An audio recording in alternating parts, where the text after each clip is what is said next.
Shared. Okay, good. Now let's make a slideshow out of it. There we go. All right. These slides are, I inherited them from my predecessor at New River. So they look a whole lot different than the others because the other slide sets were developed from the publisher. So they have a certain look to them. This one has a different look. The publisher's slide sets really don't cover things the way I want them to be. So I use this one. All right. So let's talk about gases. I try to put, you'll notice that in your textbook, the Brown and others don't discuss gases until chapter 10. That's too late. I want gases early for two reasons. One is for historical reasons. When modern science was developing, the first physics and chemistry that was part of their interest was with gases. We started getting a handle on chemistry and physics through the study of gases. So that's why I wanted it early. Plus, there's some calculations in subsequent chapters that you can't do unless you understand the gas laws. So we're going to get those now. Okay, what are gases? Well, we know that they're, the slide says semi-independent particles, which is true. We treat gases as if they were perfect. In other words, they don't interact unless they smack into each other. And when they do, they just act like billiard balls. They just bounce off.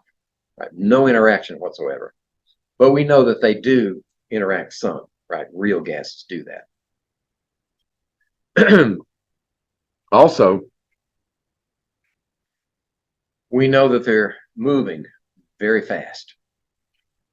They could be composed of atoms, like noble gases, right? Independent atoms, or they could be molecules. They could be carbon dioxide, right? Which is a compound, which is a gas at room temperature, or they could be things like oxygen or nitrogen, which are diatomic molecules. They could be elemental, like that, but they're gases at room temperature. But they're moving really fast. We also know that when you mix two or more gases together, you always get a homogeneous mixture, a solution, every time. There's no exceptions to it. The reason for that is gas particles are very far apart. There's plenty of room for everybody. So that's what that statement means. We also know that the gas particles have mass. So you can measure the mass of a gas, and we don't do that until the second semester. And we use the measurement of the mass of a gas to determine the molar mass of a compound. We'll talk about that later. So we know that gases have mass. So since they have mass, we know that they have energy, and they're moving. They have mass and they're moving. So their kinetic energy can be calculated if we know the mass of the individual particles through this formula. Y'all got there yet? Newton's second law? Okay. Okay. So we can calculate the kinetic energy of the individual particles in the gas. Right? It's kind of hard to do because there's so many of them. But we do know that they have kinetic energy. We use an alternate method of measuring that kinetic energy called temperature. Also, we have to assume that they're in random motion. We don't track their trajectories at any time. The main reason for that is there's so many of them. Right? Even with a supercomputer, it would take weeks and weeks, maybe months, to work out all the trajectories of the particles if we could track them. So we just treat gases statistically, like on average. blah, blah, blah. And that's why we have to say also that they're in random motion, right? They're just moving every which way. And since we can't track them, we just call them random. That's a practical approach. Okay, what about the, these are things that we're going to discuss in this chapter. How do gases work? What's the nature of the gases? And in order to do that, you can characterize the physics of a gas with 4 variables: pressure, volume, number of moles, that is, how many particles are there, and temperature. Those 4 variables will completely characterize the physical nature of a gas. Now, we're not saying anything about the chemistry of the gas yet. We're going to get a handle on the physics first. In order to do that, historically speaking, various scientists along the way came up with laws. I remember the difference between a law and a theory. A law just says this is what happens. Right? If you know the conditions, you expect this outcome, and that's it. That's as far as it goes. We'll get to theories concerning gases a little bit later in this chapter. I think so.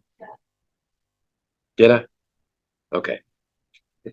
Thanks for reminding me, because I've done it without before. Yeah, I can stop the share and we can look. Maybe we ought to, just to be sure. Recording. Okay, let me go back. Let's see here. There we go. Okay, let me get my picture out of the way. When we discuss gases and when we delve into the gas laws, we're going to treat gases as if they were ideal. Now, an ideal gas has certain characteristics, and we'll develop those as we go along. But there's a difference between what we consider an ideal gas and what we consider a real gas. An ideal gas behavior is fairly consistent at these conditions of pressure. You know, within 1 atmosphere, room temperature, gases all behave alike.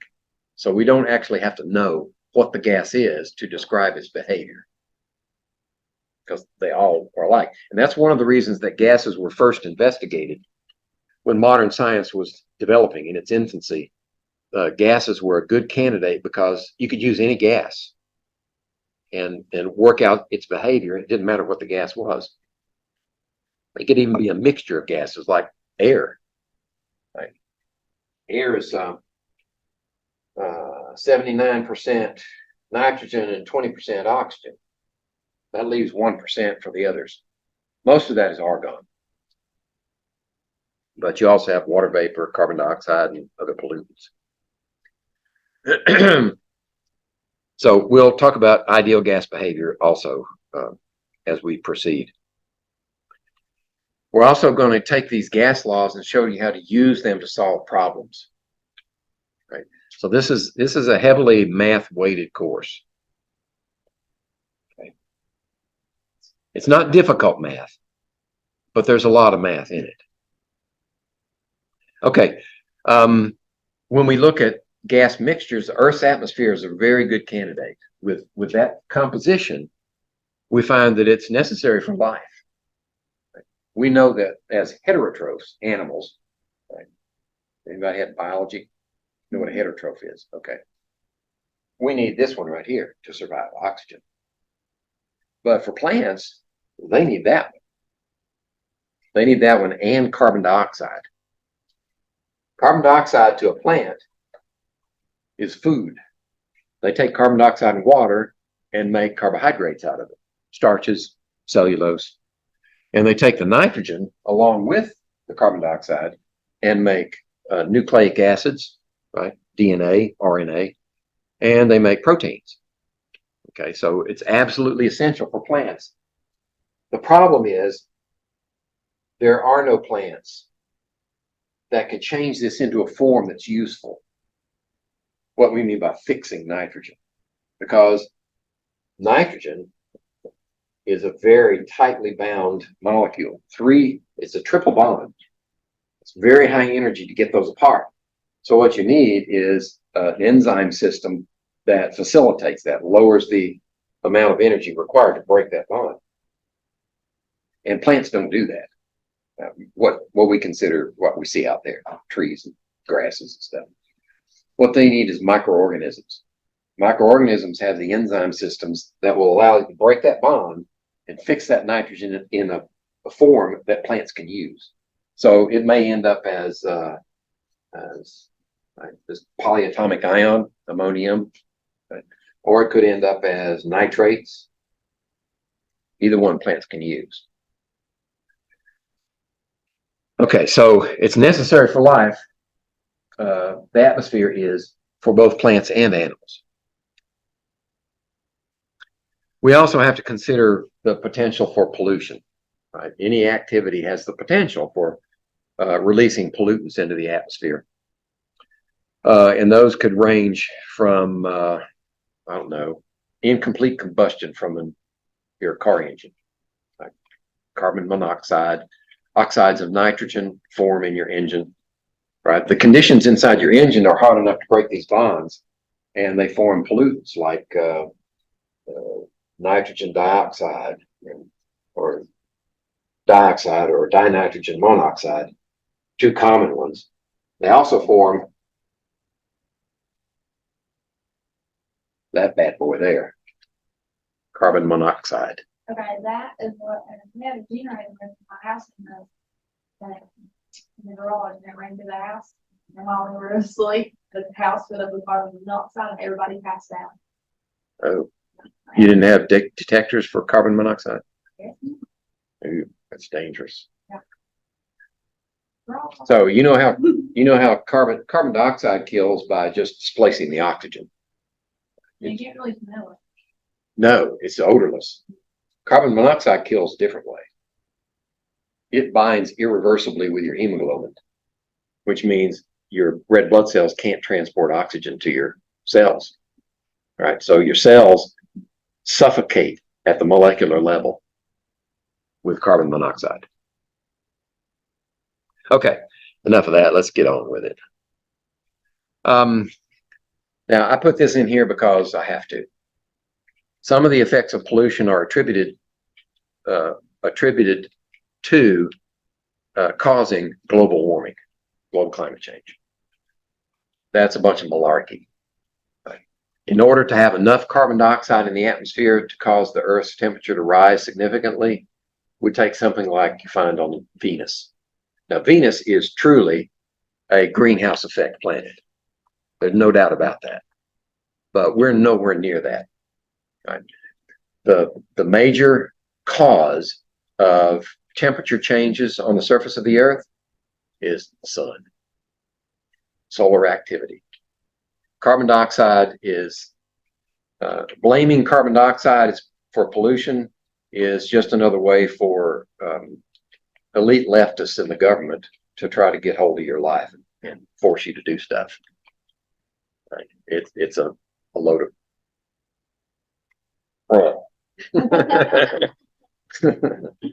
anyway, in fact, there's plenty of evidence to show that the historical record of temperature change and carbon dioxide that we can measure by various means, as the carbon dioxide goes up, the temperature goes up, but there's a lag.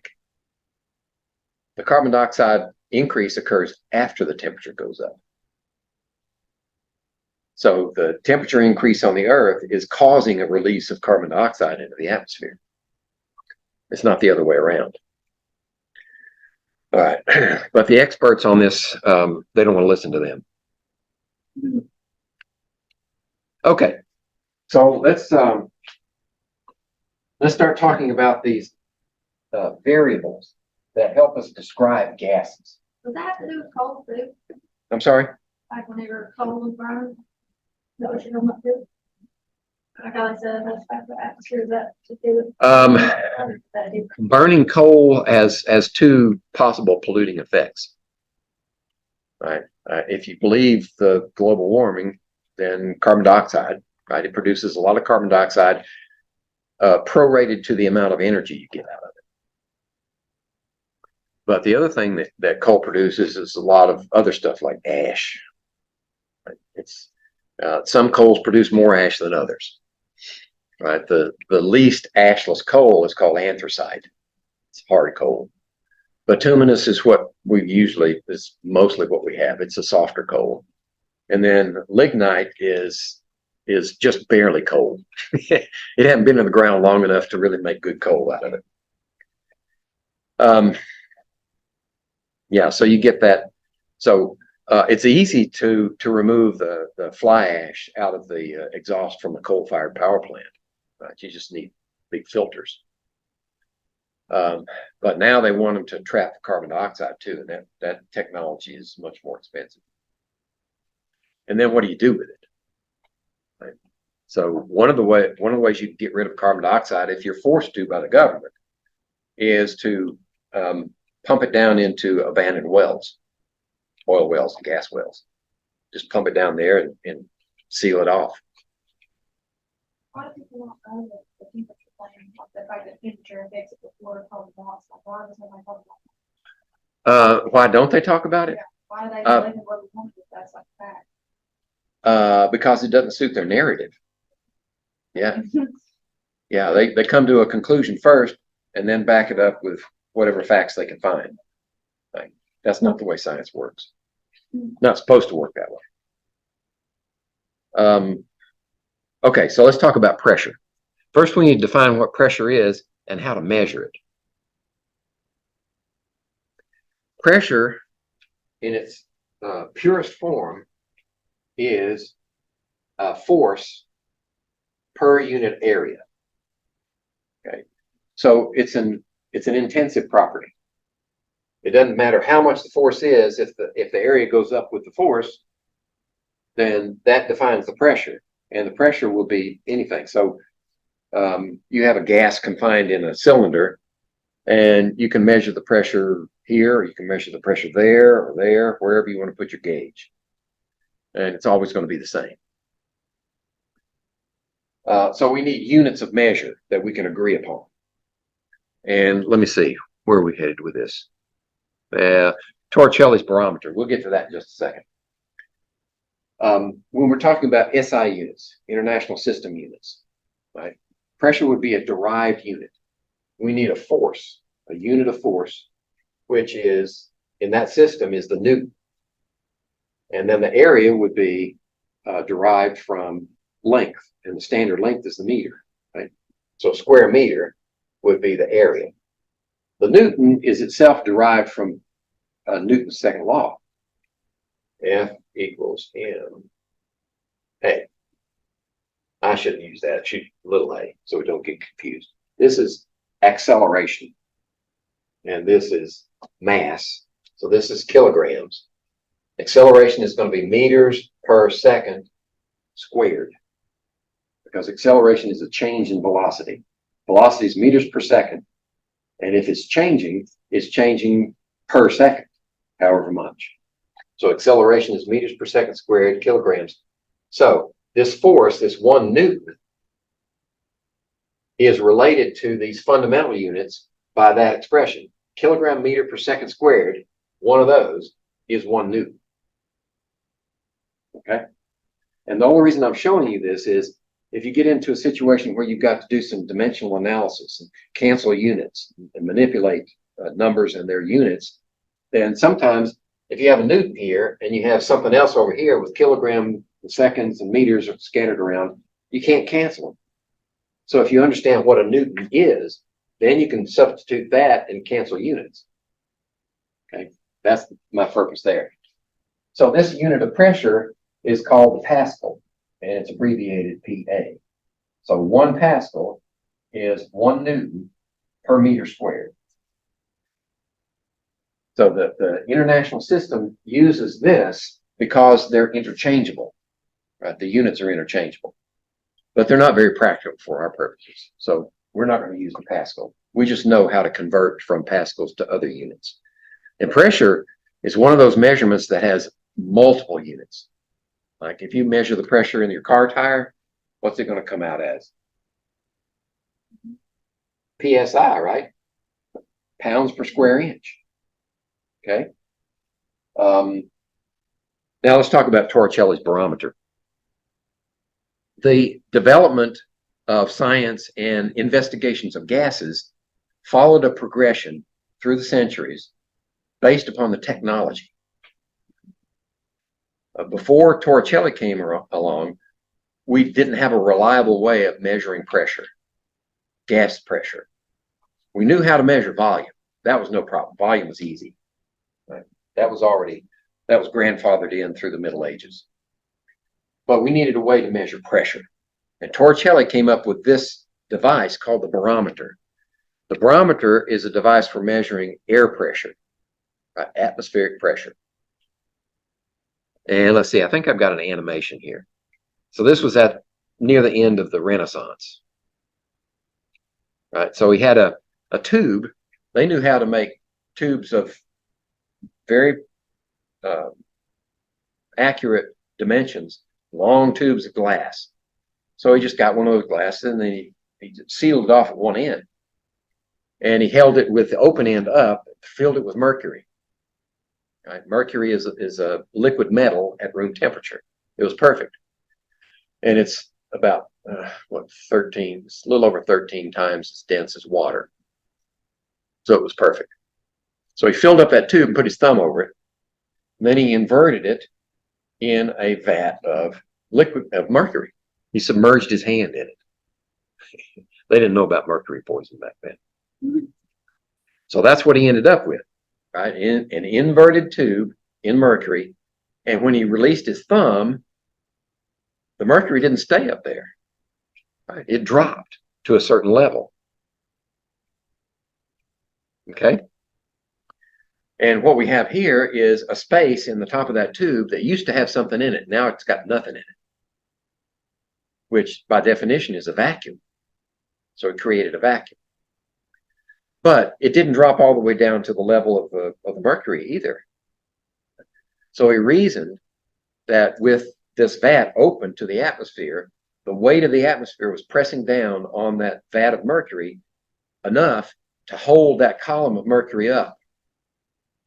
Right? And there's no air pressure on top of it because there's nothing up there. So he could measure the air pressure by the height of that mercury column. And what he discovered was if he measured the height of that mercury column right here at sea level, it averaged out at about 760 millimeters of mercury. And it didn't matter what the dimensions of it could be a wide bore or narrow bore column. It would still be that height because pressure is an intensive property. Right, so it didn't matter how big the vat was. Okay, so one thing they also noticed was that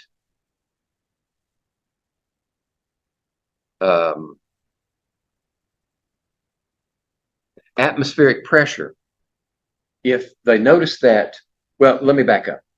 First thing Torricelli did was he wanted to test his theory. So he knew that if he went up the top of a mountain, there was less atmosphere above him. And sure enough, the pressure in his thing dropped below that level. But if he went from where he was located at several hundred feet above sea level, went down to sea level, the height of the mercury column went up. Also, he and others by this time were keen to use his invention, and they would just set it on their desktop and note the changing of the mercury level with weather. And they noticed that when the weather got bad, mercury level dropped. And when the bad weather passed and weather got good again, the level would rise. So and it's still true today. High pressure is associated with good weather, low pressure with bad weather.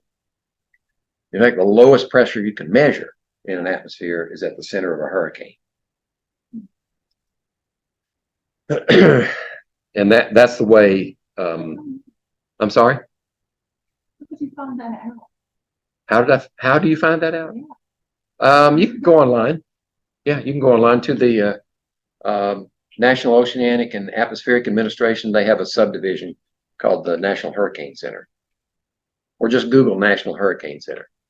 And if there's a hurricane active, they'll show its projected track. They'll show where it came from, and they should have somewhere in that page, or maybe you have to click on another page, will show you the pressures that have been measured, because they will send those airplanes into the hurricane and measure pressures. Right, the hurricane chasers. Oh, yeah, I saw that. Yeah, Some people, like, also didn't get an airplane to go through. it's a bumpy ride. But they use very sturdy airplanes. Mhm. They have to. Most of them are turboprops. They don't use jet engines. They use turboprops, and they usually have 4 engines, right, in case 1 or 2 of them conks out. And they'll go through, and they'll go into the eye where it's calm, and then they'll turn around and come back, and they'll just do that backwards and forwards until they got all the data they want. And they're measuring pressures, among other things, at the same time. And the weather report for the hurricane will tell you what the pressure is, but it uses a different unit of measure than millimeters of mercury. It uses something called a millibar. And we'll talk about that too. Okay. So we can predict the weather with a barometer. Let's see.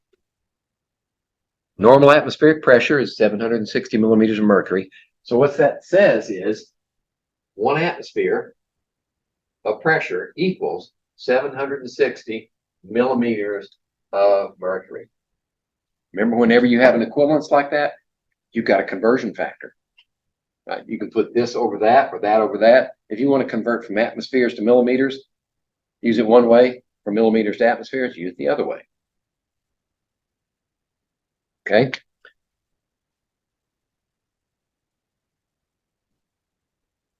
So at the Raleigh County Airport one day, I measured 694 millimeters of mercury, right, at 2,500 feet above sea level. We can convert that, millimeters of mercury, convert that using this, right, millimeters in the denominator, so it'll cancel, and leave us with atmospheres in the numerator. So it's less than 1 atmosphere. And that makes sense because we're a half a mile high.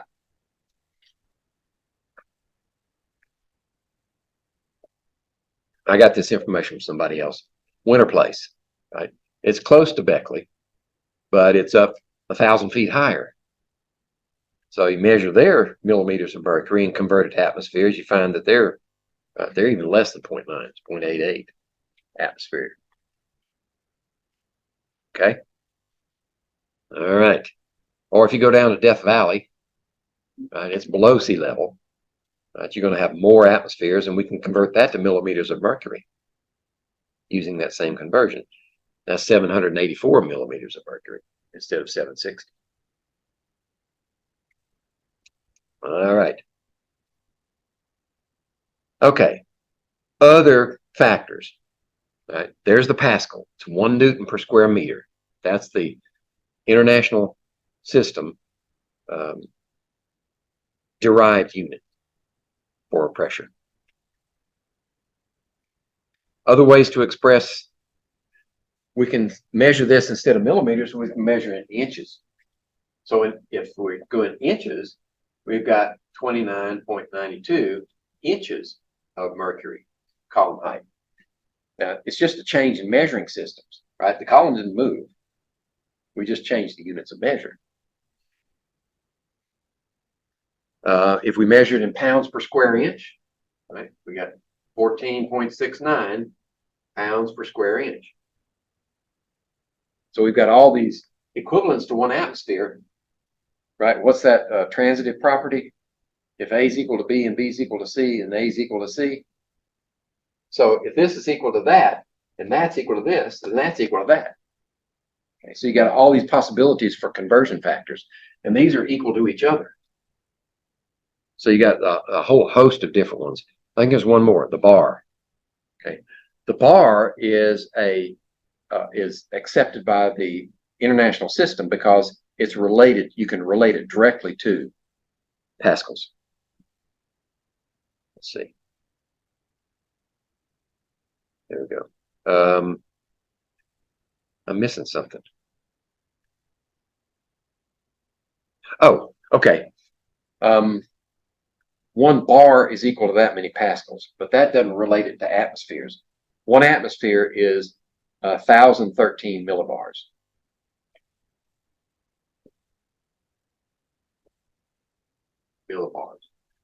So if you learn how to read a weather map, it'll be the pressures that are listed on that map are in millibars, but they're not written out like this. We don't have time to go into how it's done, but maybe some other time I'll explain it to you. So if we have 14.45 psi, change it to inches of mercury. We can change psi to atmospheres, and then we can use the atmospheres to inches relationship. So this is a chain conversion, and find out that that many psi is actually 29.43 inches of mercury. Or we can change 718 millimeters of mercury to millibars. Right? So 760 is 1 atmosphere, but 1 atmosphere is 1,013 millibars, and that's how many millibars. I used to have use a freeze dryer when I was working for the federal government doing research. You know what a freeze dryer is? Okay. The fancy name for it is lyophilizer. But we would freeze dry things. We would freeze them. They'd have water in the contents. And we'd freeze them and stick them in that device and slam the door shut and turn on the vacuum pump. And we'd draw a vacuum in there, and it would be down around 10 millibars. Be very low vacuum.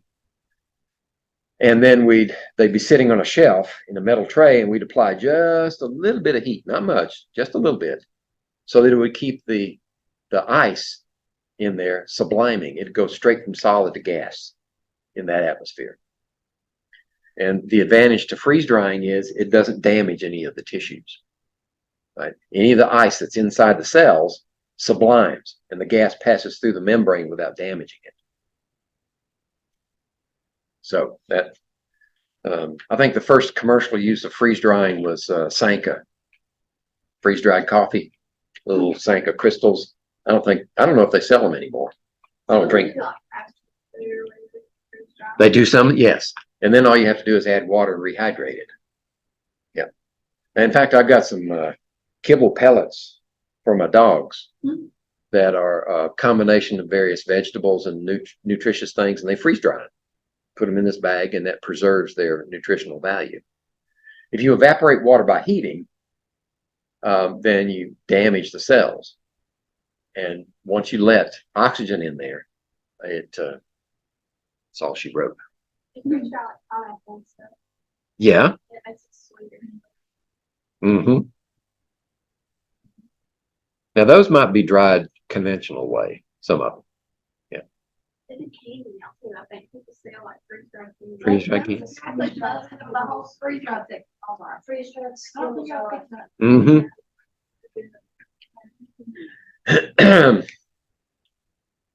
Okay. So now that we understand what pressure is, and this slide is something that you don't need to pay a lot of attention to. What it does is it proves that 760 millimeters of mercury in a 5 millimeter diameter tube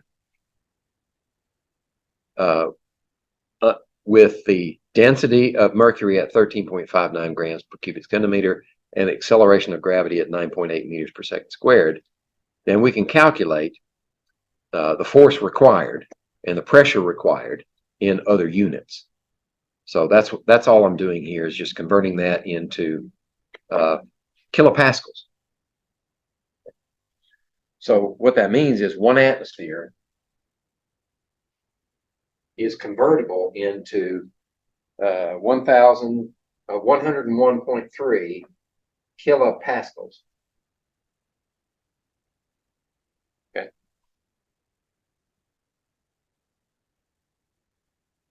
That's just showing off. Now, when we get to using pressure and we're going to relate it to volume, now we're talking about Boyle's law. So we're getting into investigations of gases and constructing laws about the gases. And the first one we're going to go to is Boyle's law. Time. Okay. I might be able to make it. I hurry. Boyle's law.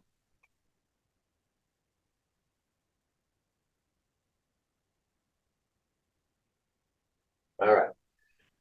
In order to, yeah, go ahead. I'll wait. Okay. All right. Whenever you want to relate two of these terms in the form of a law, you have to hold the other two constant. So when Boyle did his experiment, he made sure that the number of moles that were trapped and under pressure was constant, and the temperature was constant. Now, the way he did that was he used one of those glass tubes, only instead of leaving it straight, he bent it into a J tube. Like that. What's the, don't they measure alcohol, the percentage of alcohol in the food when they drop it in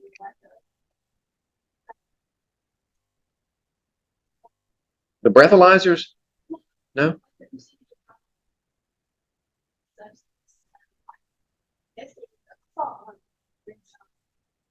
Oh. Yeah, they could. But that's. Oh, hydrometer. Yeah. That's a different process. Yeah, that's a different. That's Archimedes' principle. It's buoyancy. Yeah, sure, you can do that. It tells you how much alcohol is in there based upon its buoyancy. And it's calibrated on that long tube, and it's got a lead weight in the bottom of it. I did like some kind of measurement, but I didn't know. Oh yeah. You can use it to measure the amount of sugar in a solution. You can actually measure the amount of sugar, say if you're testing your grapes, see if they're ready for picking to make wine.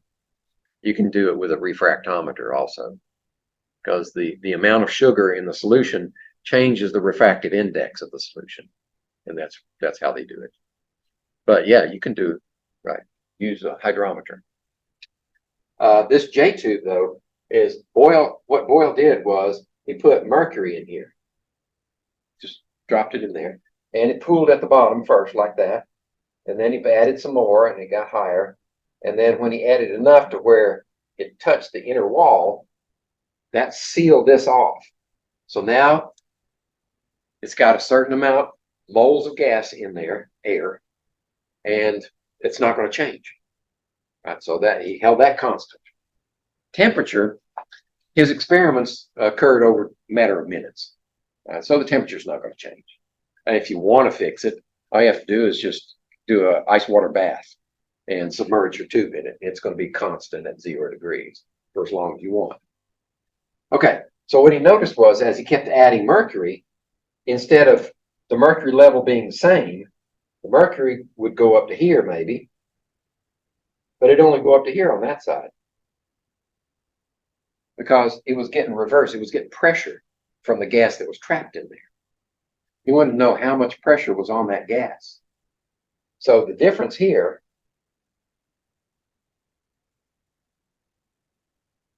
between these two, this height, was a measure of pressure in millimeters of mercury. But that's not the only pressure on the gas. There's also atmospheric pressure.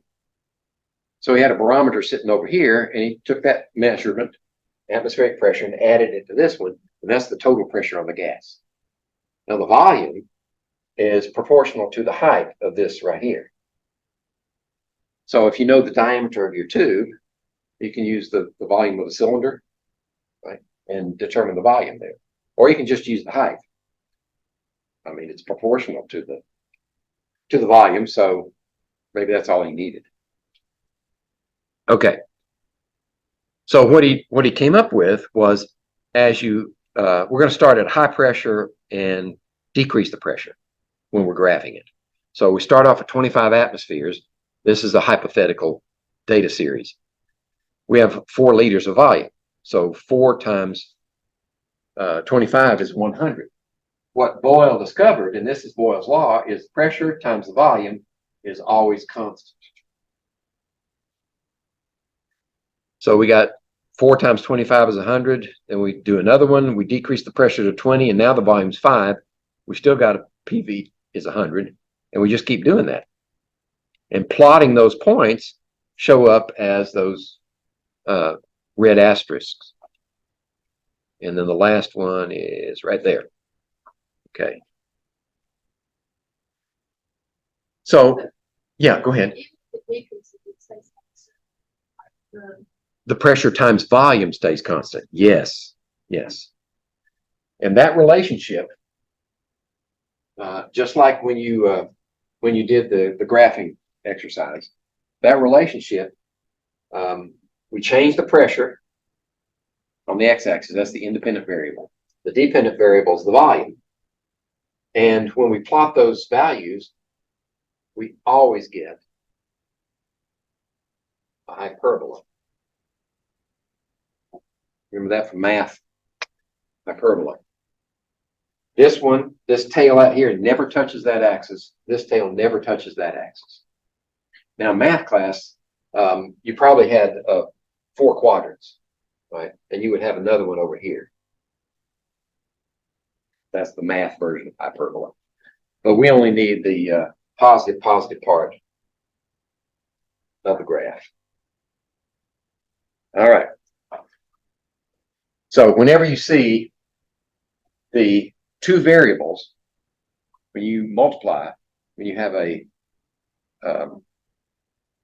product, the product of 2 variables equals a constant, it's always an inverse proportionality, right? As one goes up, the other goes down. It just makes sense. If we increase the pressure, if this is going to be constant, and you make that one go up, this one has to go down. There's no other option. So that's an inverse proportion. And inverse proportions always have negative slopes too. Now, the slope varies.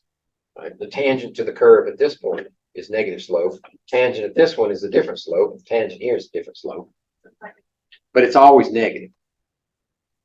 Kind of like a parabola, like you're trying to, like the things that you're trying to figure out the age part. Yeah. Yeah, tangent, wherever it touches that line, a straight line that touches a curved line is tangent to it. Yeah. Yeah. Okay. And that's the best fit curve for those lines, for those data points. I really try my best to draw this, but one of those Mm-hmm. just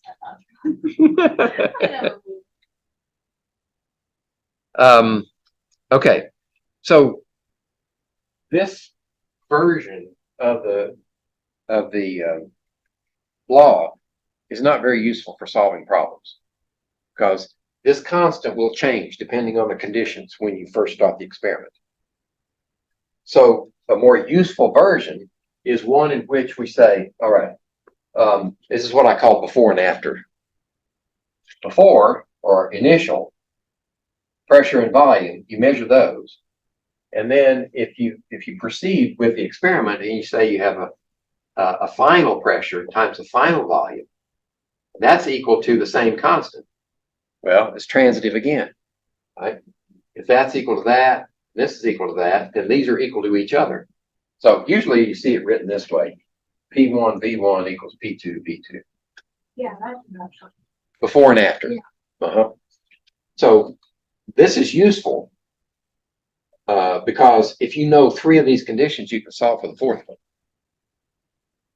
But you have to be careful and be sure that the problem that's presented to you is eligible for that. Okay. All right. And you can solve it for different ones. I don't want to run out of time, and I know if I stop to do this calculation, we will run out of time. But I will point out that recognizing a problem that's before and after when solving gas problems is the key. What do you look for? You look for two versions of one of these factors. If it's got two pressures and only one volume, you're good to go. If it's got two volumes and only one pressure, you're also good to go. For this one, you've got two pressures and one volume, and it wants you to calculate the final volume. What you have to do is be sure you get those values in the right place. Right? So if we have P1, V1, P2, and V2. So the initial one is P1. So calculate the final volume when 15 liters of gas, initial volume, 15 liters, at a pressure of 500 millimeters of mercury, is the pressure drops to 125. So now we know which one to solve for, V2. Okay. That's the way I like to do it. I extract information from the problem and put it up here in a recognizable form. Then you're less likely to plug your numbers into the wrong places. So if we do that and rearrange for the final volume and then just plug the values in, notice that we don't have to change the atmospheres here because these units will cancel. And then the answer is going to be in the same units as the other volume. Should be a capital L, not a little l. I need to change this slide. So we end up with 60 liters after those conditions change. And that's assuming that the moles and the temperature have remained constant. Right? These have to remain constant for those to vary. All right. There's another problem. Right. In this case, we're solving the final pressure, and we notice that we have two volumes and one pressure. So we're solving for the second pressure. And you just plug the numbers in their correct positions. Okay.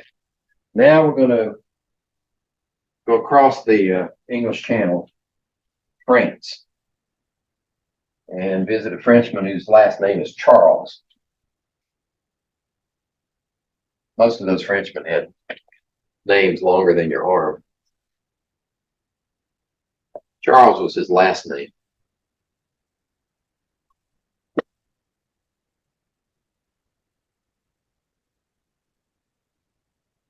Charles Law. In Charles Law, what we're going to do is investigate the relationship between volume and temperature. But we want to let these two be our variables, and these are constant.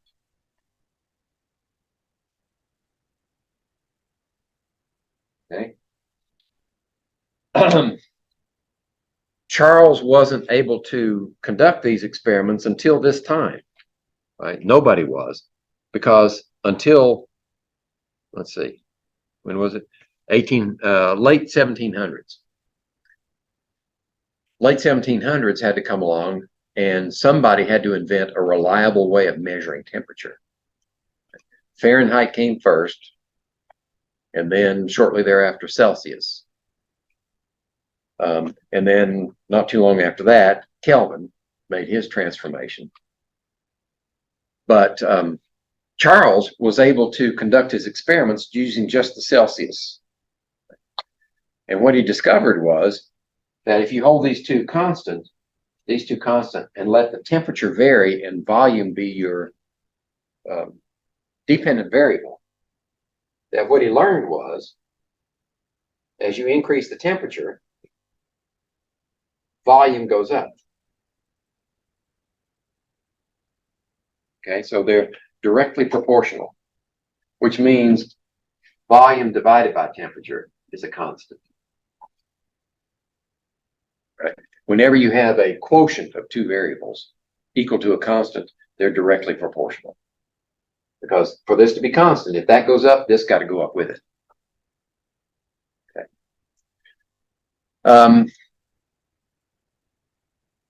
Okay.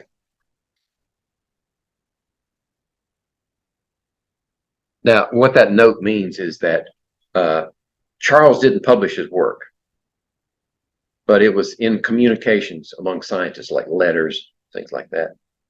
And another Frenchman, Gay-Lussac, used Charles' laws in his investigations of chemical reactions. And he gave Charles credit for it, the relationship. So that's why we call it Charles' law, even though he didn't publish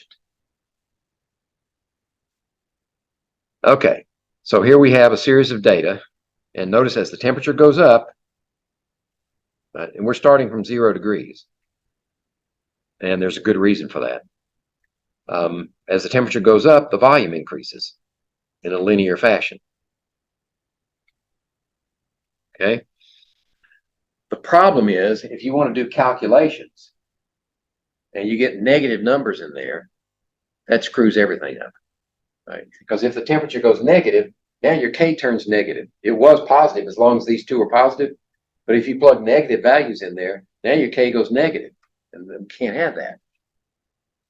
So for mathematical solutions of Charles' law, we need a temperature system that only has positive values in it. And that's where Kelvin comes in. Right? I think I've got it illustrated here.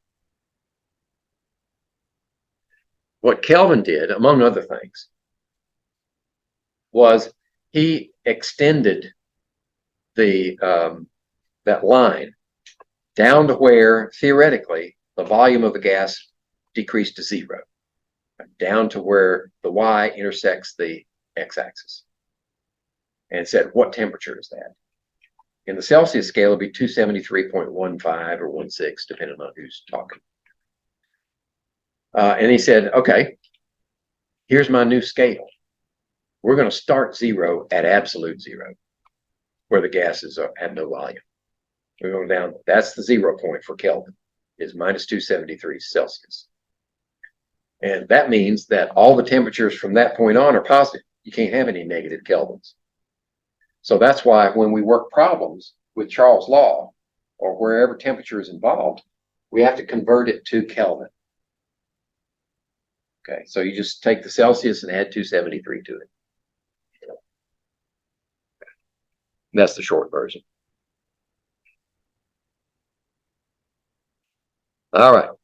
So once we do that, we can use the same reasoning that we did with Boyle's law and say, if this is one condition, it's equal to the other condition. That's before and after. Right? So V1 over T1 equals V2 over T2.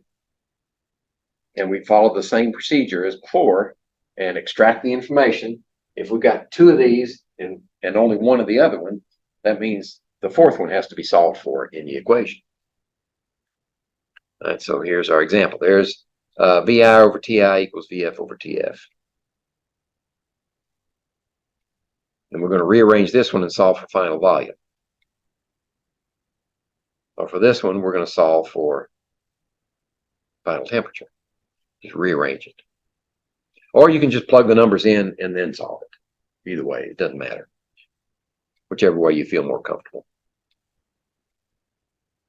Okay, so here's an example where we have 2 temperatures, 1 volume.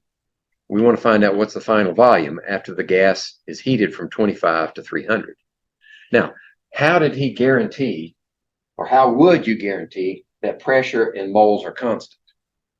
One way is to have a cylinder with a perfectly fitting piston in it.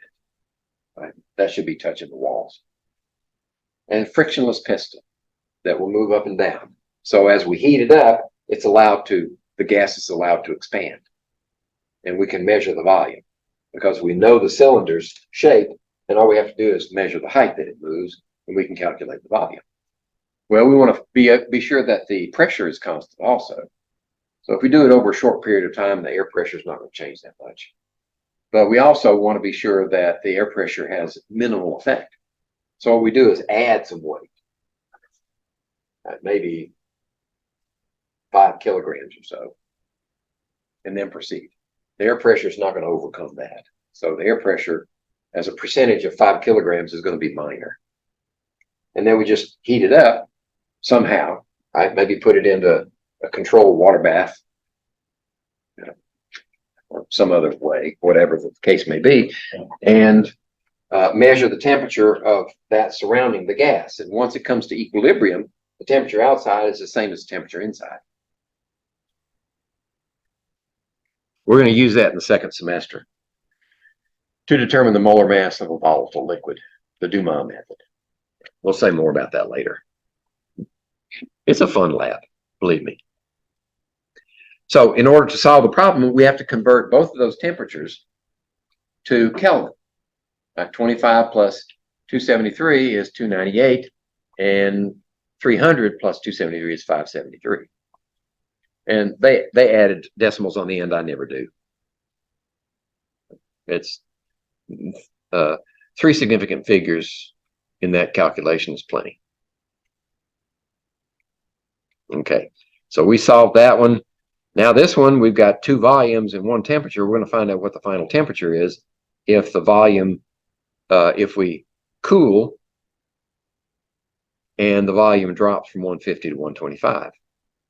All right, so we change the temperatures to Kelvin, and then we can plug the Kelvin in and determine that the final Kelvin temperature is 310. But suppose you want to know what it is in Celsius, right? Just subtract 273 from it, and you got Celsius.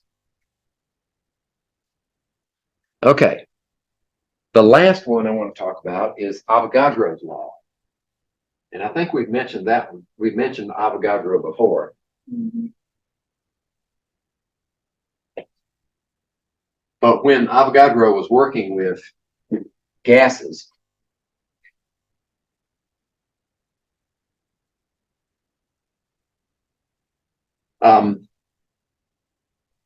what we wanted to do was investigate the relationship of volume and moles. So we had to keep this one constant and this one constant. And what was discovered by Avogadro, and actually it was widely disseminated by a student of his. His name was Cannizzaro. And there was a conference in southern Bavaria at a place called Karlsruhe. All the big brains in industry and universities gathered there to try to figure out why they couldn't understand their reactions were going wonky and they couldn't fix them. The problem was at that time, the only thing that chemists understood about reactions was mass-mass relationships. Right? And we know now that reactions don't take place based on mass. They take place based on numbers of different elements.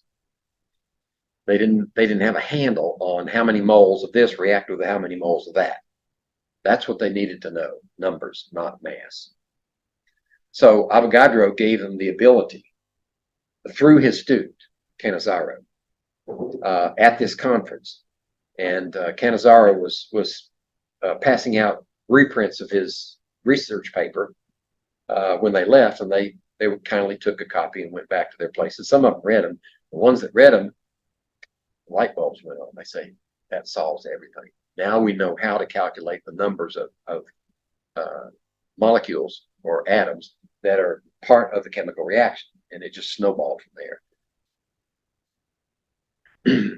And for the longest time, all of the most useful chemistry in the world took place in Germany.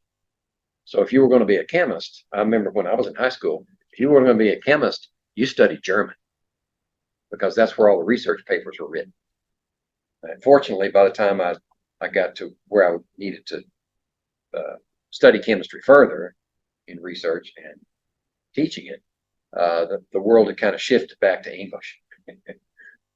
So most research papers in the world now for journals are published. They may be published in the common language of the publication, but they'll at the least have an abstract written in English.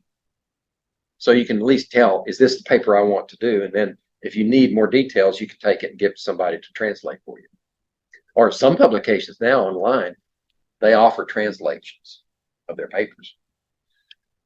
Okay, so what Avogadro discovered was that if you hold pressure and temperature constant, you have a direct relationship between volume and moles. Volume and moles equals a constant. So as one goes up, the other goes up. Now, I'm not sure exactly how he controlled how many moles he could put into a volume and cause the volume to increase, but he did. And this before and after works for Avogadro's law also. You can solve it for various things like volume, moles. The nice thing about this relationship is that it leads us into stoichiometry. I got another marker.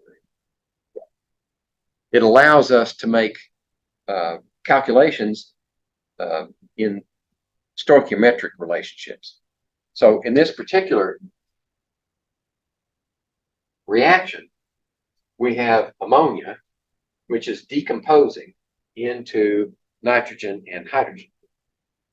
And these are all gases. I didn't write gases, but they're all gases. So if we have this ammonia confined in a space of 35 cubic feet at 25 degrees, and we allow it to decompose from here to here, then what's the change in moles of gas? You've got 2 moles on this side and 4 moles on this side. I understood one there. So we can calculate the final volume. Notice that if we increase the direct relationship, if we increase the number of moles of gas from 2 to 4, we've doubled the number of moles, so the volume should double. It should go from 35 cubic feet to 70 cubic feet. Right? So that's what we get. Now we've got a handle on something really useful. All right. So suppose you're presented with a problem where all 4 of those are allowed to vary. What do you do then? Right? You can't use any one of the individual laws. So what we need to do is construct a version, a combination of the laws so that we can get, if we start off with Boyle's law, P1V1 equals P2V2. Then we incorporate relationship to Charles' law, volume and temperature. All right, so temperature 1 over here and temperature 2 over here. See, we're there. And then we incorporate Avogadro's law, volume and moles. Now we have a combined law. And if you know the before and after of every term except for one, you can solve this one too. All right. So that's what this animation is trying to show. And the next slide sort of builds on that idea. Oh, wait a minute. No, that's as far as it goes. Okay. Before we get to what an ideal gas is, I want to take this and move it into the realm where we don't know the before, we only know the after. We only know right now, the state of the system. If we know these values and we have assigned values to them, we know that each one of these is equal to a constant because P times V is a constant, that's a constant, that's a constant. So we just combine them all together into one constant. So each one of these is equal to a constant value, right? Okay.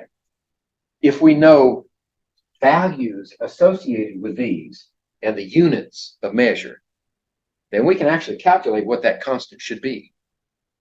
Right? So if we pick something that's standardized, 1 atmosphere for pressure, 1 mole for numbers of particles, and for the standard temperature for gases has always been 0 degrees Celsius. So this 0 degrees Celsius, which would be 273 Kelvin. Okay. Under these conditions, the measured volume is 22.4 liters. If we plug those values in and calculate them out, what we get for that constant is 0.08206 liter atmospheres per mole K. That's our constant. That's called the ideal gas constant. And we give it a special symbol, R. Okay. There are other constants for R depending on the units, but this is the one that incorporates liters, atmospheres, moles, and K. Now, now that we know that, if we make sure that our variables, are in these units of measure, then all we need is these three, and any of those three, and we can calculate what the fourth one should be. What you'll usually see this gas equation in a linear form.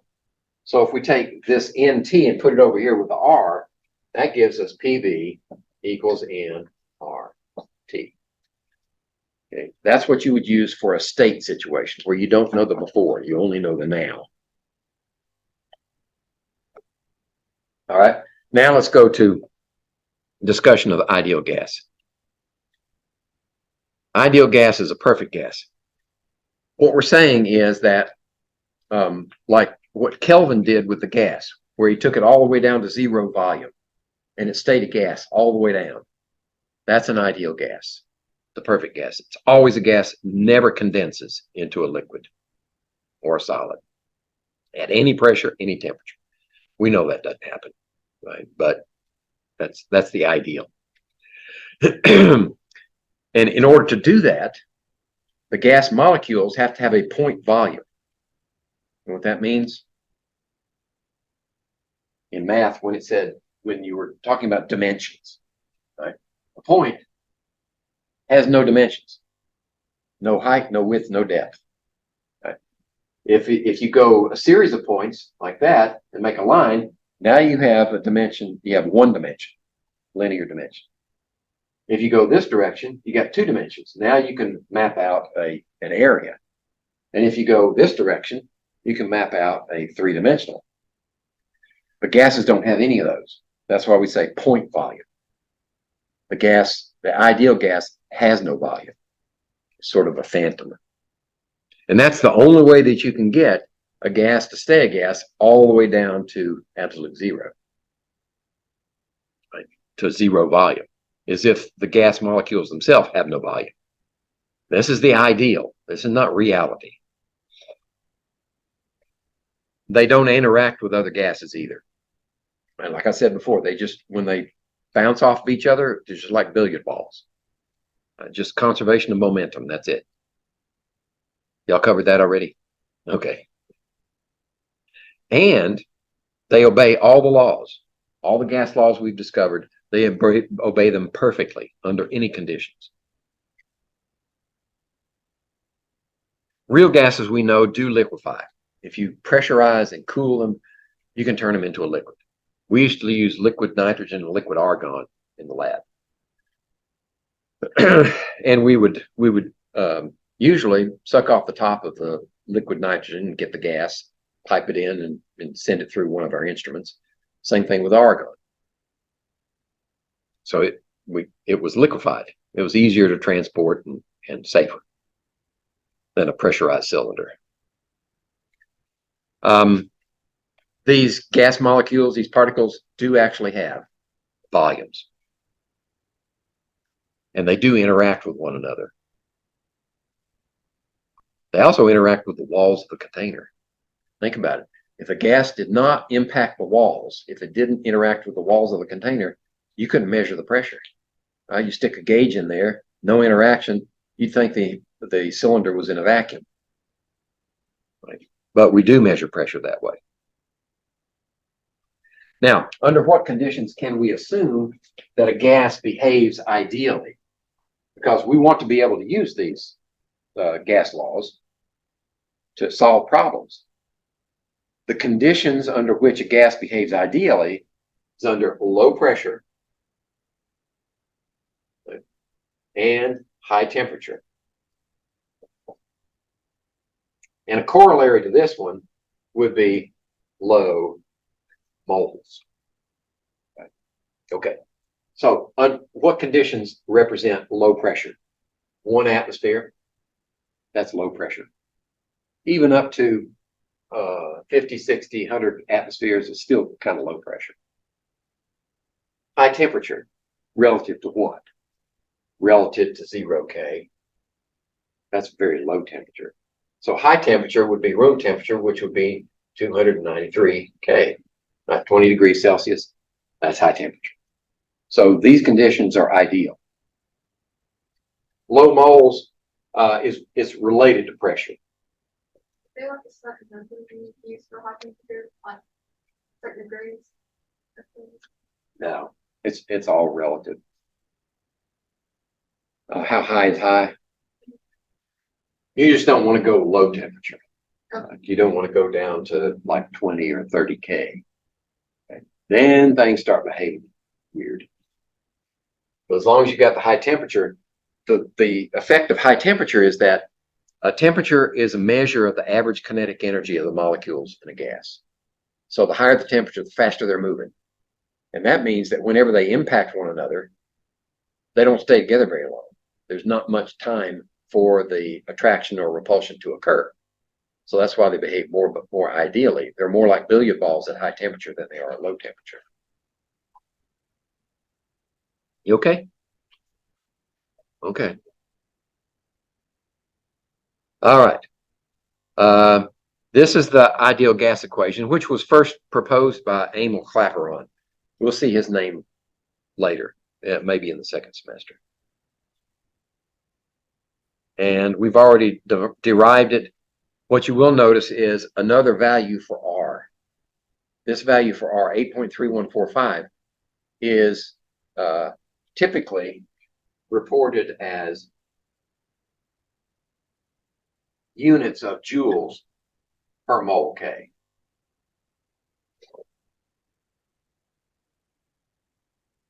You use this one whenever there's energy involved. But when you're just doing a pure, J is joules. It's a value, it's a measure of energy. Yeah. So we'll use that again later. All right. So let me see here. You can solve the equation here for any one of these variables. That's just a demonstration. If you're solving for one variable over the other, you can also solve for ratios, right? If you want to know moles per unit volume, then all you have to do is keep the moles and the volume on one side and just solve the other part of the equation, pressure, R, and T. And that gives you a ratio.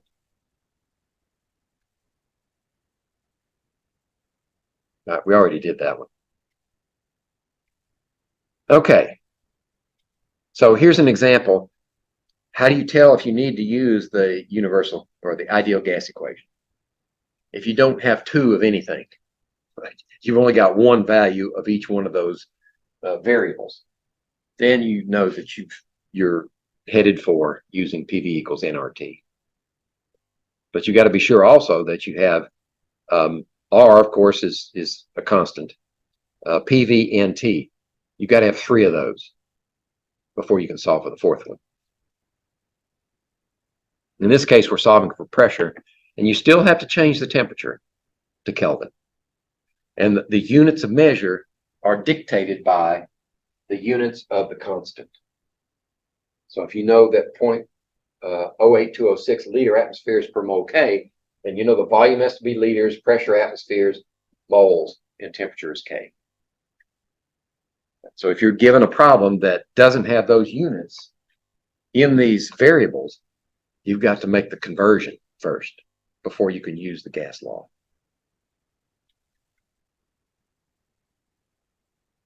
All right. So I'm just going to flip through this one.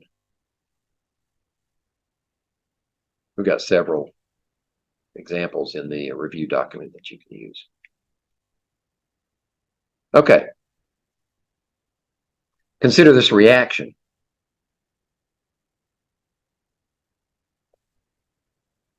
Doing time.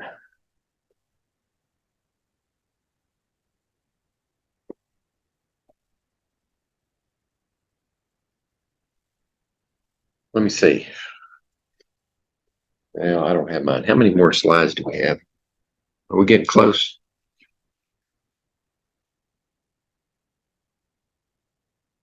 Are we over halfway? I hope. So if we have this reaction, and that arrow should be pointing sideways, not down.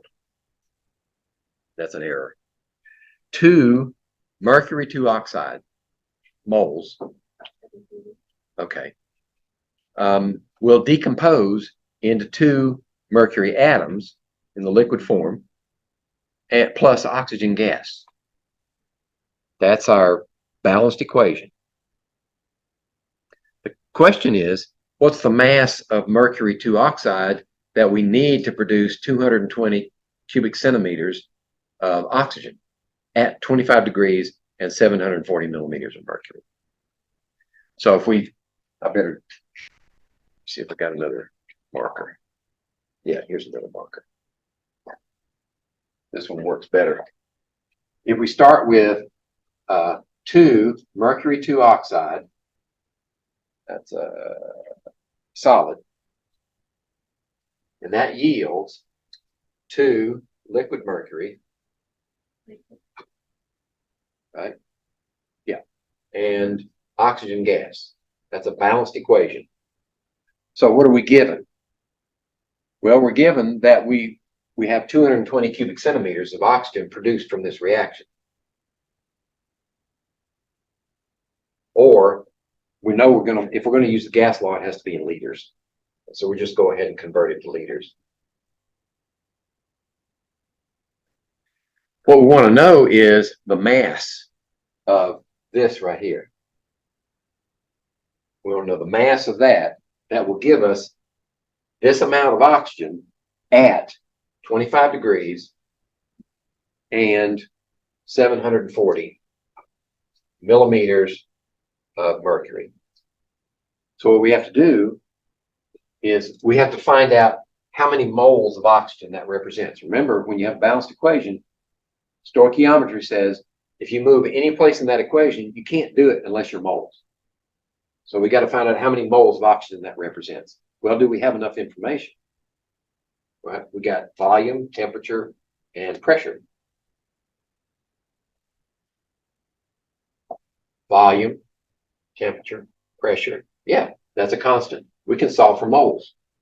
Find out how many moles that oxygen is. So that's what the next calculation does. It converts temperature to Kelvin.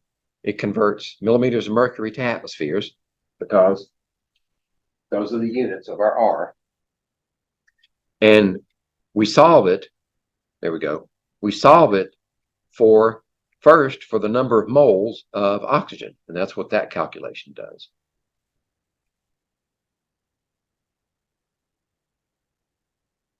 There's the moles of oxygen, 0.008755 moles of oxygen.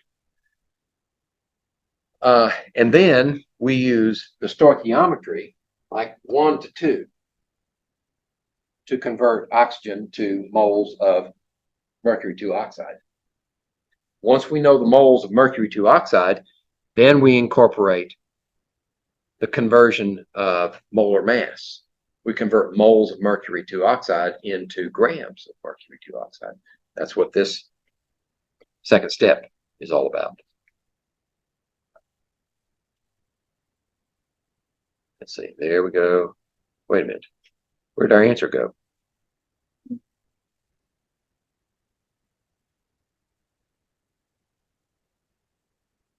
Huh. It disappeared from the animation, didn't it?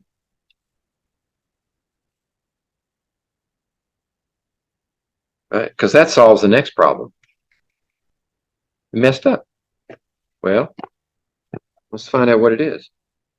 0.008755, enter 2 times, 216.5894 times is 3.79. 3.79 grams.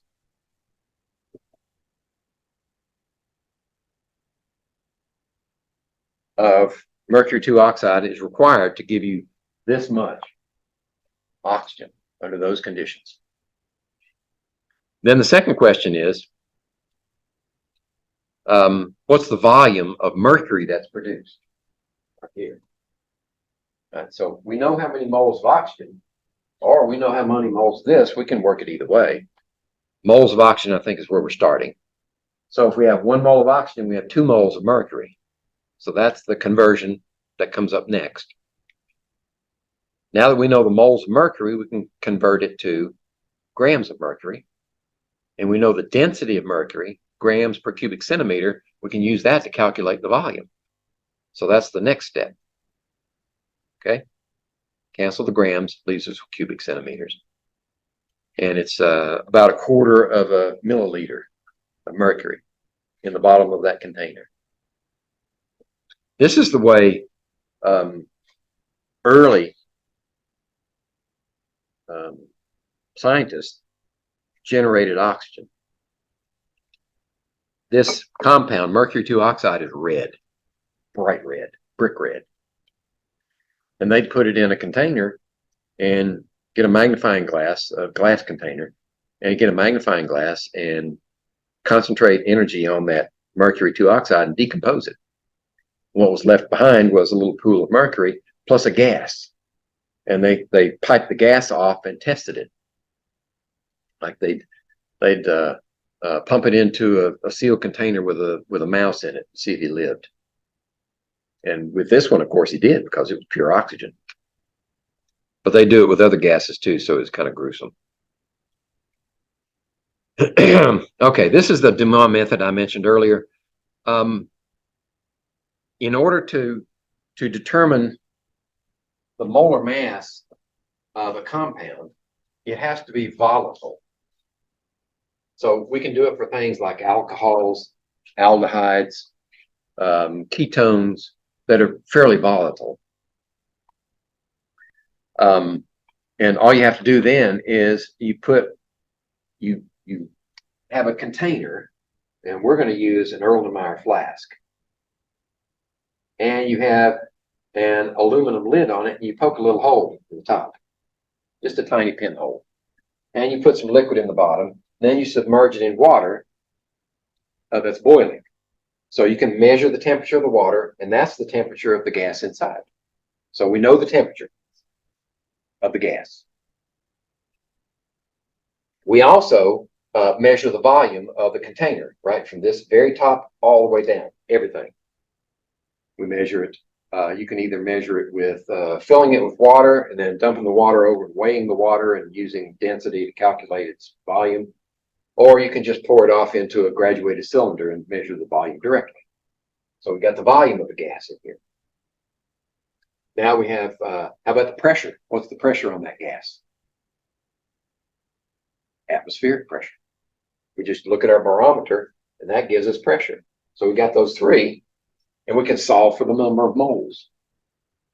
Okay, so we got the number of moles. If we're looking for molar mass, which I abbreviate molecular weight, then we want mass per number of moles, grams per mole. So we got the moles by that method. Now, how do you get the mass of that gas? Well, you weigh this before you submerge it in the water when it's still dry and it's got air in it. So you measure the lid and you measure the flask on your balance. And then when you finish, right, you take it, right, you dry it off and you put it back on the balance and see what's the difference. And the difference is the weight of that gas. So now we have the mass and the moles. We can calculate the molecular weight. And we're going to do that for, I don't know, some volatile compounds. I'll decide which. I got several choices. But actually, we're not going to do that lab until second semester.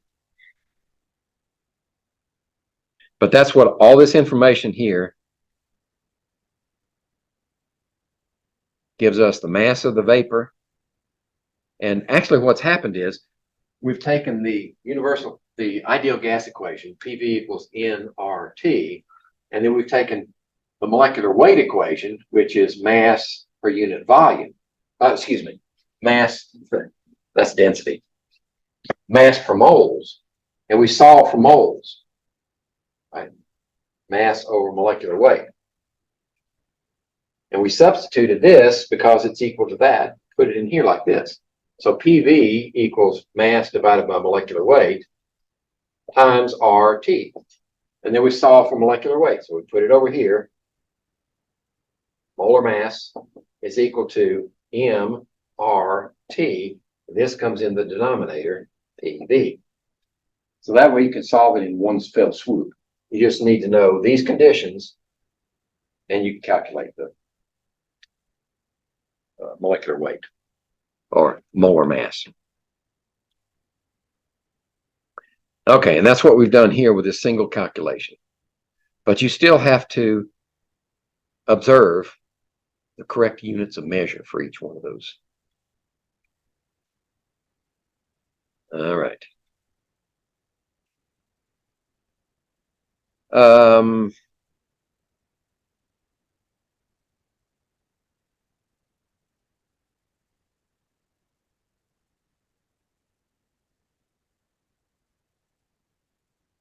All right. I'm not going to spend a lot of time on this one. It's just rehashing the same information I've given you before. And it's just an example where you have multiple changes in these values. And we've solved the combined equation for one of those variables and then plugged the values into the rest of them. Except what's happened is this gas is confined. So did the moles change? No. So they're grayed out. Okay. And the rest of them enter into the calculation.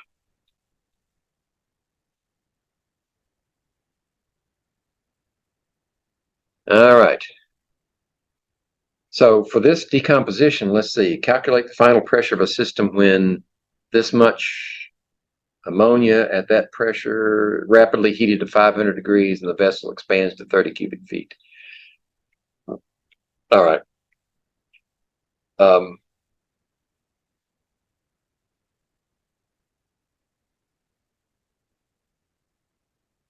Let's see, which one are we going to use?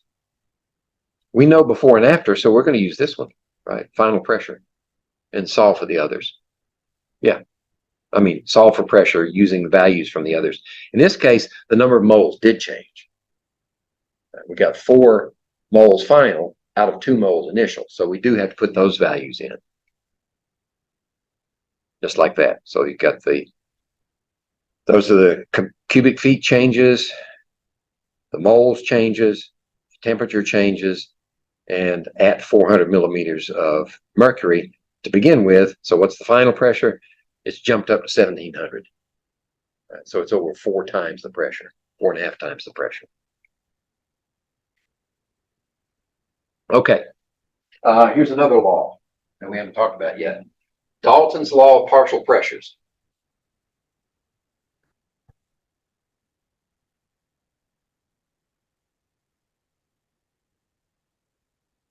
Dalton's law of partial pressure.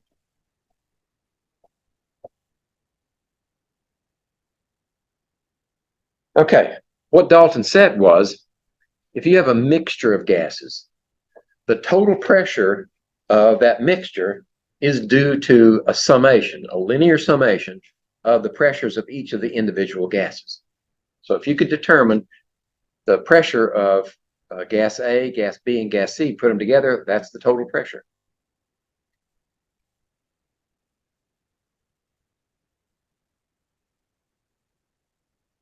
All right, so if we look at this in terms of the ideal gas equation, and we take the total pressure, which would be P total equals pressure of 1 plus pressure of 2 plus pressure of 3, on out to however many.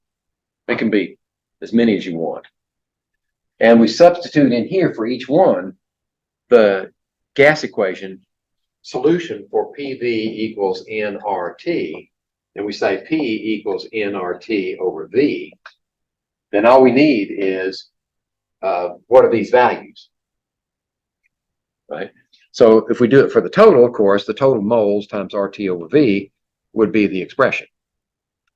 But if we what do they call it, distributed out to the individual gases, then you have a pressure due to the first one, a pressure due to the second one, a pressure due to the third one. In this example, we stop at 3. And the relationship here is if they're all in the same volume, in the same space, then the volumes go away. R is a constant, it goes away. Temperature is a constant, it goes away. All you're left with is moles. So what we're saying is the final pressure is proportional to the summation of the moles. Let's see, I think we're going to do this. Yeah, solve for each of the number of moles, and then substitute them in. We factor out the moles, and that leaves RT over V. So the total number of moles times RT over V gives us that value. But here's what we're going to do with that equation. Let's see. If we've got N1 plus N2 plus N3 times RT over V equals the total moles times RT over V, then what we can do is use a calculation called mole fraction. The mole fraction is simply the moles of one gas divided by the total moles, right? And that's given a big X. That's the mole fraction of this particular one. Okay. So there is for 1 and 2 and 3, the mole fractions calculated for each one. And of course, since it's a fractional amount, if you've accounted for every gas, then you add up all the fractions, should be equal to 1. And if we take the pressure of 1 and multiply it by the pressure of the total, we should get, if you take the pressure of the total by the mole fraction, that's equal to the pressure of each one. Let's see. Yeah. Okay, how do we use it though? Here's a good example. This particular gas is nitroglycerin, C3H5N309. Very, very unstable. Right? You just look at it cross-eyed and it'll decompose. It'll explode on you. So what we do is we put it in a closed vessel and we decompose it, and it produces 12 moles of carbon dioxide, 10 moles of water, 6 moles of nitrogen, and 1 mole of oxygen. So it goes from 4 moles of nitroglycerin to 29 moles of gas. That's where the explosive force of nitroglycerin comes from. It's a rapid expansion from 4 to 29. And that rapidly increases the pressure. So what we're saying is that in this example, we've got a 100-liter vessel at 25 degrees and 20 millimeters of mercury. So we've sucked a lot of the air out.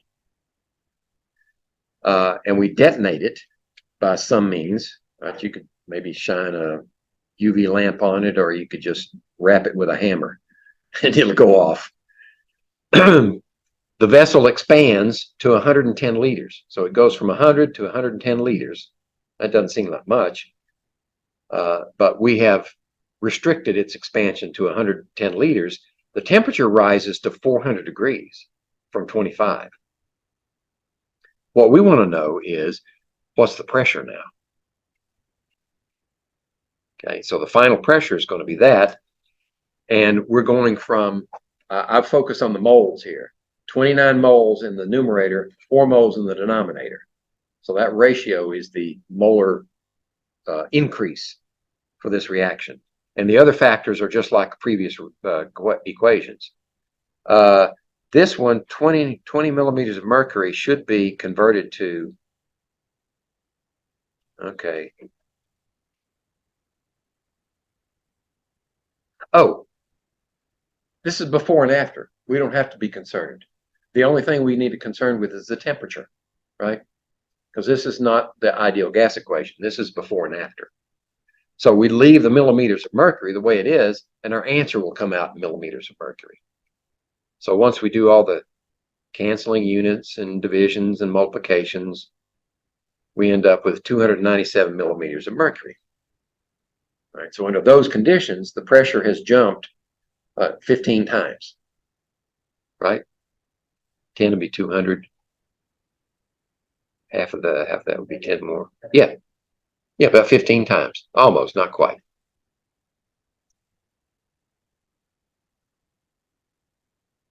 Okay, so what's the partial pressure of each one of these? Right. If the total pressure is 297, the partial pressure for carbon dioxide is the mole fraction. 12 divided by 29 times the total will give you the partial pressure of carbon dioxide. And we do the same thing for each one based upon its molar stoichiometry in the balanced equation. Right? And if you add all those up together, they should equal to the total pressure with some experimental error. Right? It's pretty close. All right. Now, the kinetic molecular theory tries to explain, I've got to what? 505. Okay. The kinetic molecular theory is an attempt to explain why all this stuff happens, why these laws work.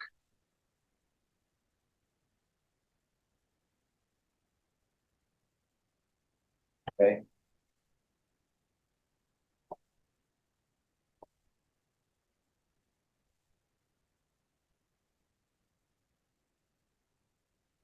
And the kinetic molecular theory was developed for gases, but it's very useful for other phases as well. After we learn how it works with gases, then we can modify it a little bit, and it fits into the liquid shoe or the solid shoe. Okay, certain postulates that are assumed. Right? That's always the case with a theory. Large numbers of particles in the gas, right? That's already given. We know that from before. Particle size is small compared to the particle distance. Okay, so the particles are very far apart, and at that distance, they look and they can't see each other, right? Until they get really close. The gas particles are in constant rapid motion.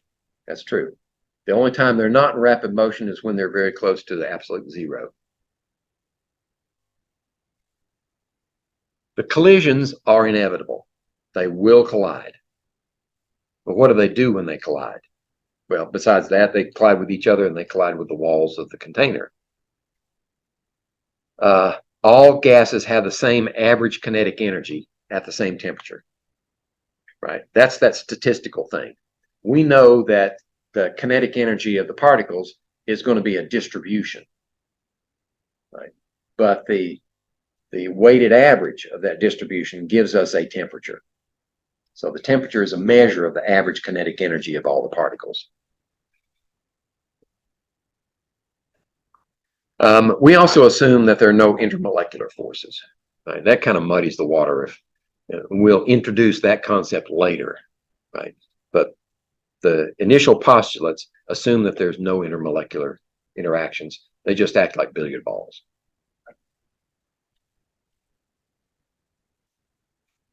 All right.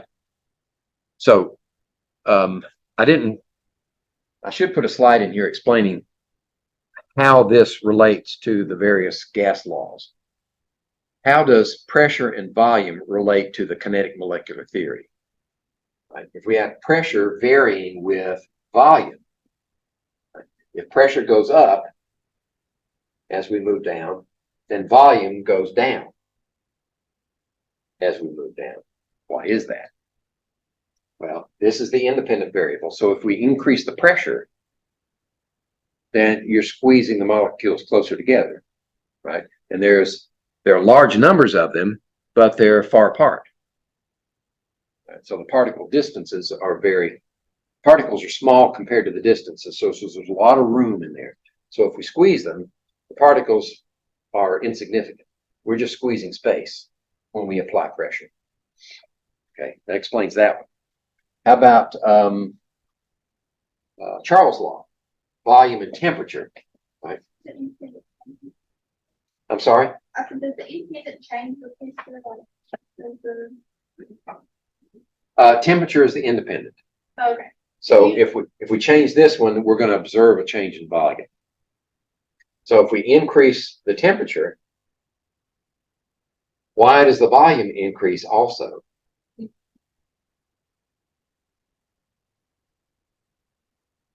What is the temperature a measure of? Kinetic energy. If the particles have more kinetic energy, they're going to strike the walls of the container with more force.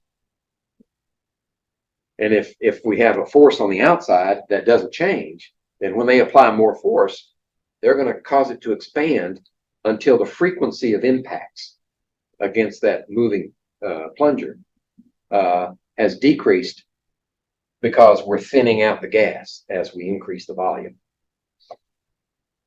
So this is related to the force of impact of the gases. You increase the forces, you increase the volume. That's an explanation for that. How about volume in moles? Avogadro's law.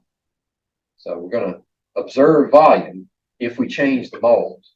So this is the independent, this is the dependent. So if we increase the number of moles, what are we doing actually? At the same temperature, right? That doesn't change. Well, you've got more moles of gas in there with that kinetic energy, and the frequency of impact is increasing. Right, so the volume responds by expanding until the frequency of impact is decreased back to where it was before. So that's how the kinetic molecular theory explains those laws. And you can see a practical application of this with, you ever seen a video of the SR-71 Blackbird airplane? It was our premier stealth reconnaissance vehicle. Right? We could fly it over any country in the world and they couldn't catch it, because it'd fly at 3 times the speed of sound. And it was stealthy. But in order to build it, they had to build it out of a material that could stand up to the temperatures. I mean, even at 85,000 feet, there's still enough air up there that if you're moving at that speed, 2 things are going to happen. Friction, air friction against the leading edges of the vehicle are going to heat up to a point that would melt aluminum. So they had to make it out of titanium. The other thing is that when you're moving that fast, the molecules can't get out of the way. Right? You're faster than the speed of sound. So the molecules kind of pack up. And what happens when you decrease the volume of a gas, you increase its pressure, but you also increase its temperature. It's called compression temperature. So when you compress the gas, you get that increase in temperature. And that, in addition to friction, is a reason that the plane had to be made out of a more durable material. And when it heats up like that, it's going to expand. So what they had to do is they made the joints leaky. There were no bladders in there to hold the fuel. I mean, it just pumped inside the wing cavities, or any other cavities were filled with fuel. So when it's sitting out on the tarmac waiting to take off, they just filled up with some gas. Gas puddled all over the place. Aviation fuel. They had to invent a special aviation fuel that would not ignite with an open flame. So you could throw a lit cigarette into it and it'd go out. But once you got up to altitude and heated up the thing, it expanded and sealed all those joints. So what they did was they gave it just enough gas to get off the ground, and then it would go up, and once it heated up, it would meet with a tanker and refuel in air, and then it'd go on its mission. Yeah, what do they call them? In-flight refueling. Yeah. Some flights the SR-71 had to go on, they take off from the U.S. and they go around the other side of the world. So they have to meet tankers on the way and refill several times. No. No. Airlines just fill with enough fuel to get where they're going, and that's it. They only fuel on the ground. It's a pretty tricky proposition trying to refuel an air. I would think. Yeah. So They're like, and steelers, I don't know if you have to. What would it do what? like to refuel like that? Because you're going so quick. Oh, you go at the same speed. Yeah. Right. And then you'd have a boom operator in the back that was connected to the supply ships, the supply airplanes, fuel, and it would drop that boom, and the boom has wings on it, so the operator in the back can fly it. Okay. Well, the military is the only one that does it. Yeah, and that's why we can have airplanes over any place in the world in just a few hours, because we have refueling aircraft positioned all over the world. Okay, so if we're relating kinetic energy of something to its, we're using the calculation of 1/2 equals mv squared. We're going to take this example. Well, we're not going to spend much time on it. We got 7 balls, bowling balls. Each one is 5 kilograms, but they're moving at different speeds. Right? So we got 10 meters per second down to 70 meters per second for those 7. And we calculated using 1/2 mv squared the energy, 250. And the energy, kilogram meter squared per second squared, is a joule.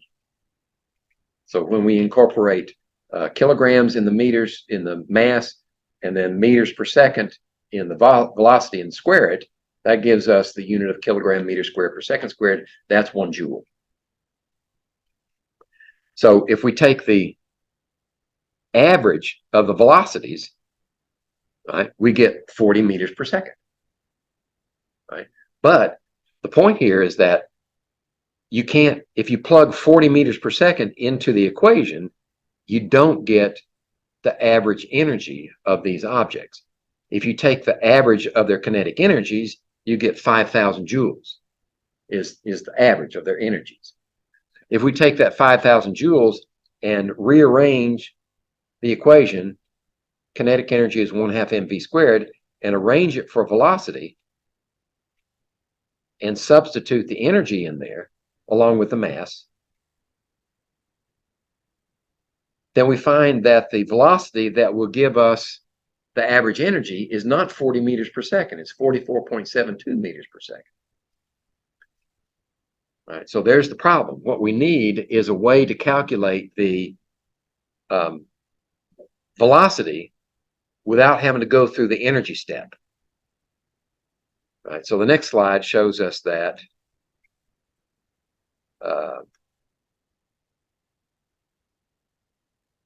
all right, let's stop there. In order to calculate that velocity without going through the energy step, we have to use a process called root mean square, RMS. And the way to do this is to go backwards. This is square, this is mean, this is root, square root. So you take your list of velocities and you square them. So you get a list of velocities squared over here. Right? Then you take the mean of that one. So the mean of the velocity squared would be the mean of that. Right? Add them up, divide by the total. Then you would take this value and take the square root of it. That's the root mean squared. And that will give you the true velocity that leads to the calculation of average kinetic energy for all the particles. Okay. The problem is that there's so many of them, and they're not moving in a straight line. So what we have to do is add up the energies that each particle has in 3 dimensions. Right? If it's moving this way, then its x-axis would be what vector is associated with this one. Its y would be associated with that one, and its z would be associated with that one. So we'd have to calculate the 1/2 mv squared for each one of those and add them together in a vector sense to find out what the energy of that particle is. All right. But that's too much trouble, right? So what we do is we let other people do the work for us and create this formula. So the root mean square velocity of average root mean square velocity for a gas is related to the R constant, and this one is the 8.3145 with joules in it, the temperature in Kelvin, and the molar mass of the gas, right, in that relationship, and then take the square root of it. And that'll give you the root mean square velocity for that gas. So we can calculate, if we know what the temperature is, we know the molar mass of the gas, we can calculate what its velocity is. You know, how fast what's the average velocity of the particles in that gas. And that's what the next one does, except we use air. So we have to say, all right, what would we consider the average molar mass of air? Right? We have to take a weighted average, just like we did with isotopes. We do it with air, right? So the weight is more heavily weighted toward nitrogen because it's 79% and less toward oxygen. Uh-oh, I'm almost out of time. So then we substitute values in this equation, right? After we change to Kelvin, and we have to use molar mass is not in grams per mole. We have to use standard units. We have to use SI units. So it's kilograms per mole. So you have to change it to kilograms per mole because of the R value has kilograms in it. And we find out that it's moving at 516 meters per second, the average velocity of air molecules. But I don't have an intuition about what that means. So we'll convert it to miles per hour. 1,155 miles per hour, that's definitely faster than the speed of sound.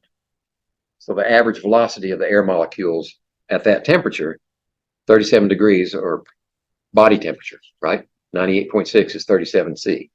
So if you take a big breath, then the air inside your lungs is moving that fast, 1,100 miles an hour. Of course, they move for maybe that second, and then they smack into somebody. So they don't go in a long straight line at that speed. Okay, we can do the same thing for helium, but it's lighter. And since it's in the denominator, the smaller value in the denominator means the calculated value is going to be higher, right? So we 5.3 almost triple the velocity of helium. I think that's why when you breathe helium and talk, you talk funny, because it moves faster, and that means higher frequency, and your voice is kind of like Mickey Mouse. Okay, this last one is relating this is Graham's law of effusion or diffusion.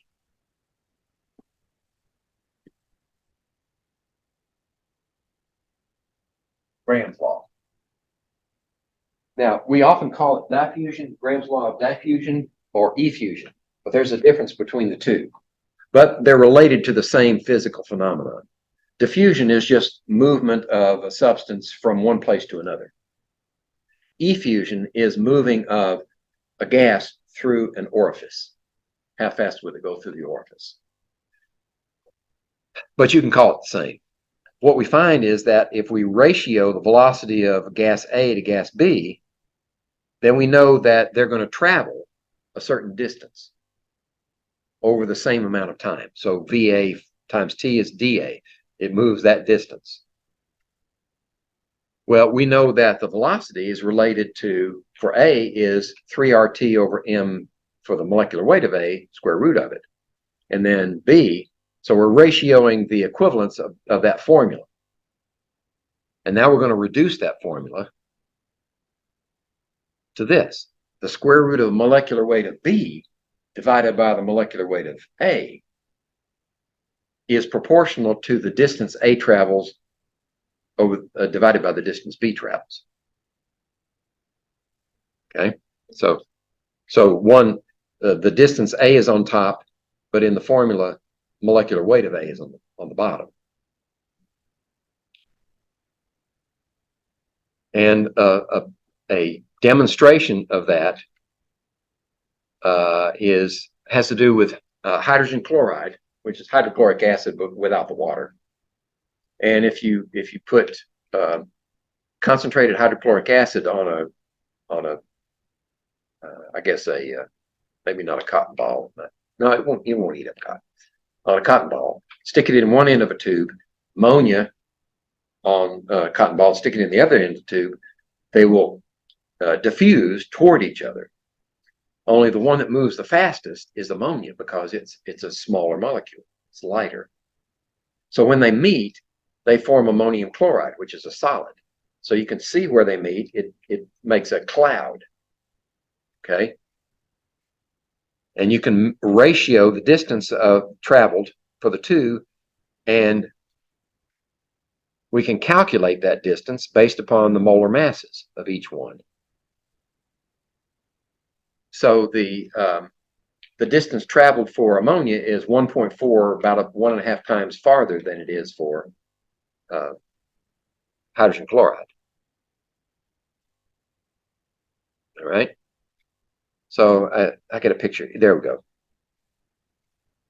Right. So ammonia is on our right-hand side, hydrogen chloride's on the left, and they meet at that distance. And you can use that to calculate the molar mass of an unknown if you know something about it. So if we do that with an unknown, and we get these measurements, the ratio of their distance traveled, right? Then we can ratio that with a molar mass unknown and solve for the molar mass, right? And in this case, the molar mass is going to be 127.7.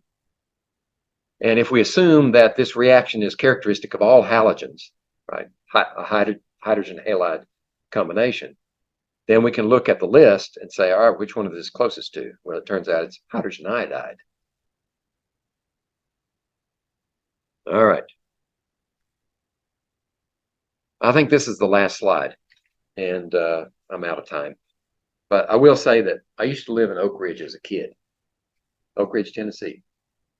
It was the smartest city in the nation at the time, in the 60s, because they had PhD chemists, physicists, engineers out the wazoo, because Oak Ridge was a center for nuclear research. We had 3 big nuclear plants. Each one was approaching the isolation of fissionable material by different methods. One of those methods used diffusion. We would take U-235 and U-238, which are solids, right? They're metals, and convert them into fluoride, hexafluorides. That means it didn't take as much energy to convert them into gases. And then we could take those gases and force them through a sieve. So effusion says that the fastest one through there is the lighter one, U-235. So on the other side of the membrane, the gas would be enriched in U-235. Not much, just a little bit. So we had stacks and stacks and stacks of these Teflon filters. So many so that we required a building that big. And 44 acres under roof. That's K25 plant in Oak Ridge. That place was so big. My family wasn't that rich, so entertainment, we'd all hop in the car, kids and parents and all, just drive around the plant. It takes about 20 minutes. Yeah. It had barbed wire fence, armed guards, right? So you stayed on your side of the fence. And yeah, and most of that plant was taken up with those Teflon filters. They had to use Teflon because uranium hexafluoride was extremely corrosive. Couldn't use stainless steel. It would eat it up. So fortunately, DuPont back in the 30s had come up with this polymer, this invention called tetrafluoroethylene, Teflon. So that's where they're pulling the nuclear. That's where the 235 was manufactured. Yeah. And there were other methods to do it, but this is the one that they used first. And actually, it's cheaper to do it with ultracentrifuges. That's what Iran is using now. But it worked. And in stages, we gradually enriched it until at the very end, you had a gas that was enriched 90% or 95% in U235. Did any of your family do like experience? Uh-uh. No. No, my dad was a preacher, school teacher, and a insurance salesman. So I just benefited from the school system. With that many brainiacs as parents, the school system had to shape up. They had to be good, the public system. So I benefited from that in my early years. Ugh. You ever get optical migraines? When you get the squigglies? Oh, yeah. Yeah, it's terrible. So it's a good thing this is the last slide. Well, almost the last slide. We have one, in order to use a formula for real gases, van der Waals. Johann Diedrich van der Waals won the 1910 Nobel Prize in Physics for this work. And what he did was to take P v equals nRT and modified the P with these various factors and the V with various factors that took into account those non-ideal conditions. So if you're an engineer or a scientist working with gases under extreme conditions, you would use this formula. And you would have to experimentally determine these values, N and A, N and B, in order to, and I'm sure they've got volumes of publications with those factors in them, so you wouldn't have to actually do much work. Mhm.